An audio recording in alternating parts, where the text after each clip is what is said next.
வாக்குத்தத்தம் உன்னுடையது. ஆபத்தின் நேரத்திலே, வேதனையின் நேரத்திலே பாதுகாப்பு தேடி போகிறார்கள். இயற்கையின் சீற்றங்கள் வரும்போது பாதுகாப்பு மையங்களை நாடி போகிறார்கள். அங்கே போனால் பாதுகாப்பாக இருக்கலாம். தேவையான உணவும் தங்கும் வசதியும் செய்து தரப்படுகிறது. ஆனால் இவைகள் முழுமையான பாதுகாப்பு தானா? அதைவிட மேலான பாதுகாப்பு என்னிடம் உண்டு.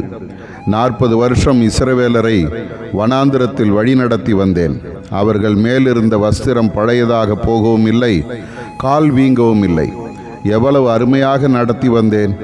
அவர்கள் இரவும் பகலும் வழி நடக்க கூடும்படிக்கு பகலிலே மேகஸ்தம்பமாகவும் இரவிலே அக்கினி ஸ்தம்பமாகவும் அவர்களோடு 40 ஆண்டுகள் வந்தேன். இன்றைக்கும் பாதுகாக்கும் அடைக்கலமாக நான் இருக்கிறேன். எனக்கு பயப்படுகிறவனுக்கு திட நம்பிக்கை உண்டு.